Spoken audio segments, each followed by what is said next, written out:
Les Actes des Apôtres, chapitre 13. Il y avait dans l'église d'Antioche des prophètes et des docteurs.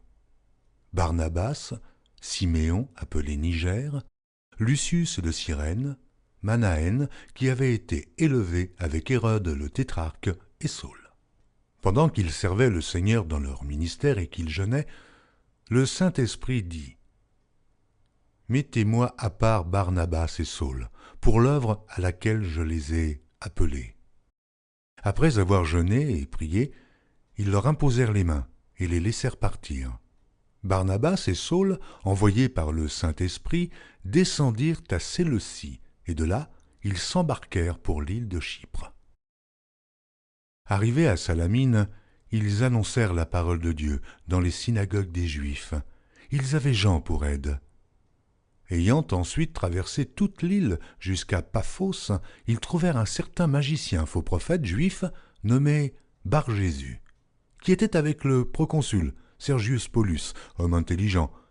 Ce dernier fit appeler Barnabas et Saul et manifesta le désir d'entendre la parole de Dieu. Mais Élymas, le magicien, car c'est ce que signifie son nom, leur faisait opposition, cherchant à détourner de la foi le proconsul.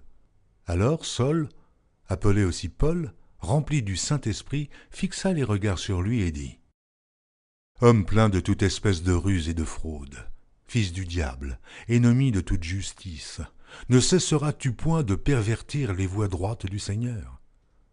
Maintenant voici, la main du Seigneur est sur toi, tu seras aveugle, et pour un temps tu ne le verras pas le soleil. » Aussitôt, l'obscurité et les ténèbres tombèrent sur lui, et il cherchait en tâtonnant des personnes pour le guider.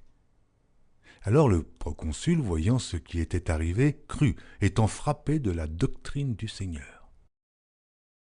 Paul et ses compagnons, s'étant embarqués à Paphos, se rendirent à Perge, en Pamphylie. Jean se sépara d'eux et retourna à Jérusalem. De Perge, ils poursuivirent leur route et arrivèrent à Antioche, de Pisidie. Étant entrés dans la synagogue, le jour du Shabbat, ils s'assirent.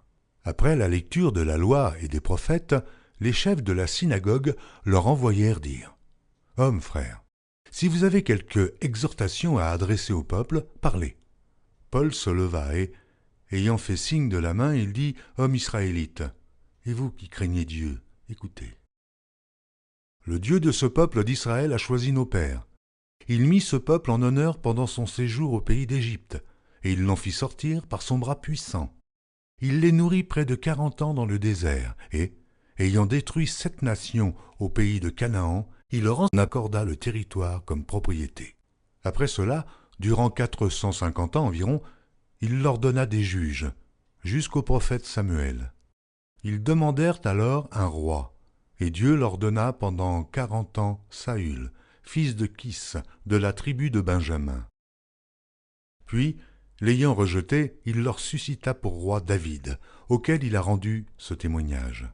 « J'ai trouvé David, fils d'Isaïe, homme selon mon cœur, qui accomplira toutes mes volontés. » C'est de la postérité de David que Dieu, selon sa promesse, a suscité à Israël un sauveur qui est Jésus. Avant sa venue, Jean avait prêché le baptême de repentance à tout le peuple d'Israël.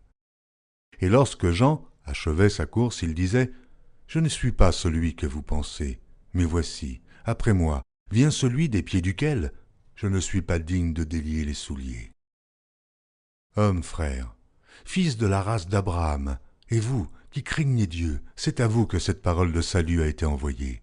Car les habitants de Jérusalem et leurs chefs ont méconnu Jésus, et, en le condamnant, ils ont accompli les paroles des prophètes qui se lisent chaque Shabbat. Quoiqu'ils ne trouvassent en lui rien qui fût digne de mort, ils ont demandé à Pilate de le faire mourir. Et, après qu'ils eurent accompli tout ce qui est écrit de lui, ils le descendirent de la croix et le déposèrent dans un sépulcre. Mais Dieu l'a ressuscité des morts. Il est apparu pendant plusieurs jours à ceux qui étaient montés avec lui de la Galilée à Jérusalem et qui sont maintenant ses témoins auprès du peuple, et nous.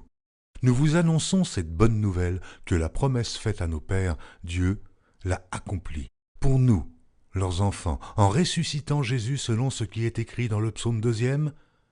tu es mon fils. Je t'ai engendré aujourd'hui. Qu'il l'ait ressuscité des morts, de telle sorte qu'il ne retournera pas à la corruption. C'est ce qu'il a déclaré en disant « Je vous donnerai les grâces saintes promises à David, ces grâces qui sont assurées. »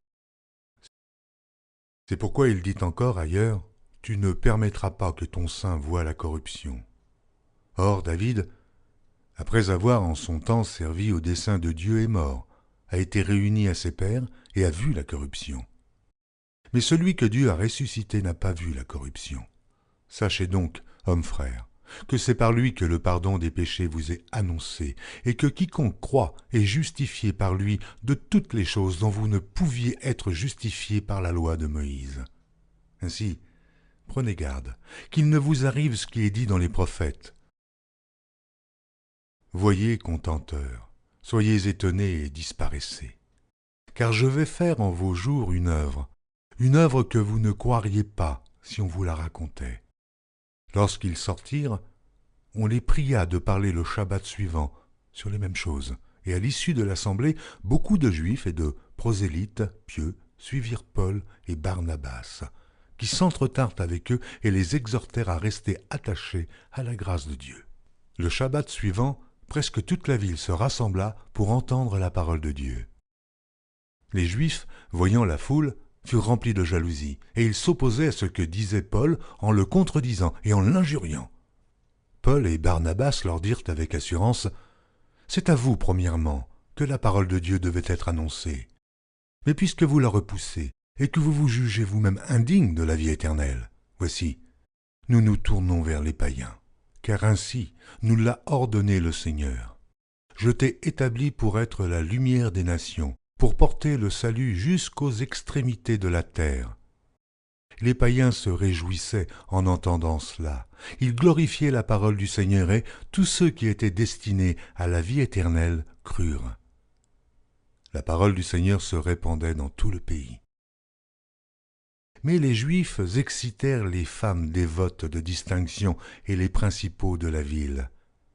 Ils provoquèrent une persécution contre Paul et Barnabas, et ils les chassèrent de leur territoire. Paul et Barnabas secouèrent contre eux la poussière de leurs pieds et allèrent à Icône, tandis que les disciples étaient remplis de joie et du Saint-Esprit.